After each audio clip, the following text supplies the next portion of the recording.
Kabar baik, di bulan Oktober ini, PT Waskita Karya Persero Tbk mendapatkan dukungan dari pemerintah untuk membantu percepatan penyelesaian sejumlah proyek tol mereka yang menjadi proyek strategis nasional. Berdasarkan data Kementerian Keuangan pada 17 Januari 2022, pada tahun ini pemerintah memberikan dukungan modal kepada 7 BUMN dengan nilai sebesar Rp38,5 triliun.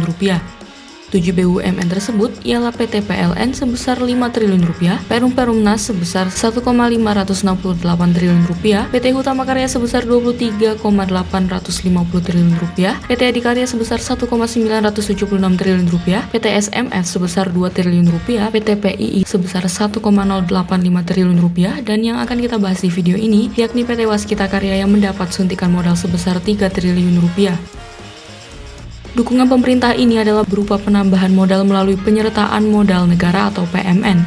Jumlah PMN yang diterima oleh Waskita adalah sebesar Rp3 triliun dan dana ini bersumber dari Anggaran Pendapatan dan Belanja Negara atau APBN 2022.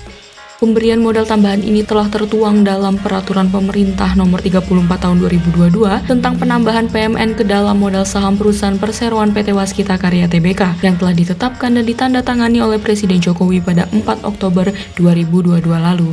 Dalam aturan ini, setelah menerima PMN, perseroan diharuskan untuk melakukan struktur permodalan dan meningkatkan kapasitas usahanya dalam rangka penyelesaian proyek strategis nasional di bidang jalan tol melalui penerbitan saham baru atau right issue. Hal ini adalah untuk mempertahankan komposisi kepemilikan saham negara pada perseroan. Nilai PMN yang diberikan adalah sebesar Rp3 triliun.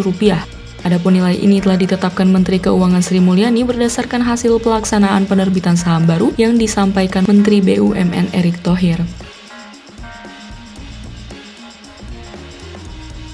Sebelum PMN kali ini, Waskita Karya sendiri pada awal tahun oleh pemerintah telah diberikan PMN sebesar Rp3 triliun juga. Jadi PMN yang masuk kepada mereka di tahun ini adalah sebesar Rp6 triliun.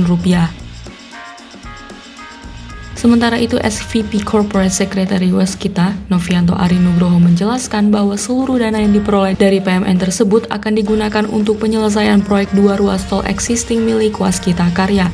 Sedangkan dana dari publik yang sebanyak-banyaknya adalah sebesar Rp980 miliar akan digunakan sebagai modal kerja dan belanja pada perseroan maupun anak usaha. Adapun kedua proyek tol yang dimaksud sebelumnya ialah Tol Kapal Betung, Kayu Agung Palembang Betung yang mendapat bagian sebesar Rp2 triliun dan Tol Bocimi Ciawi Sukabumi yang mendapat bagian sebesar Rp1 triliun.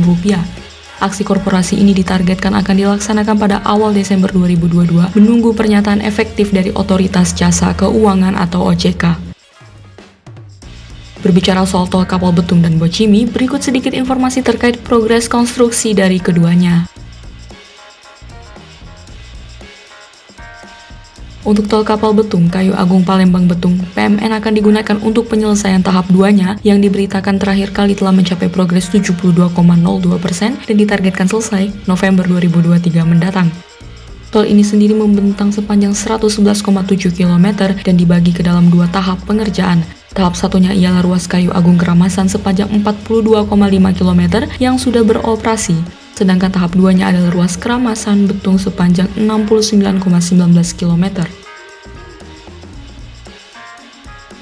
Kemudian untuk Tol Bocimi Ciawi Sukabumi, PMN akan digunakan untuk penyelesaian seksi 3-nya yang telah mencapai progres 46,21% dan target selesai Mei 2025. Tol ini membentang sepanjang 54 km dan terbagi ke dalam 4 seksi. Seksi 1, ruas Ciawi Cigombong sepanjang 15,35 km yang sudah beroperasi sejak Desember 2018 lalu.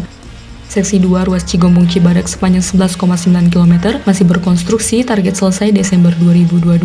Seksi 3 ruas Cibadak Sukabumi Barat sepanjang 13,70 km dan seksi 4 ruas Sukabumi Barat Sukabumi Timur sepanjang 13,05 km yang masih berprogres juga.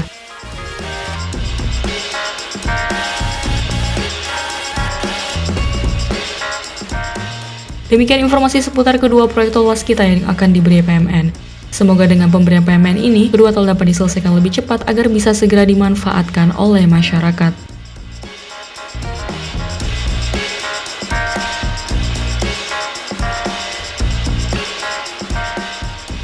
Terima kasih sudah menonton video ini. Jika kalian suka videonya, jangan lupa tekan tombol like dan nantikan video-video top konstruksi berikutnya agar tidak ketinggalan berita-berita terbaru seputar dunia konstruksi Indonesia.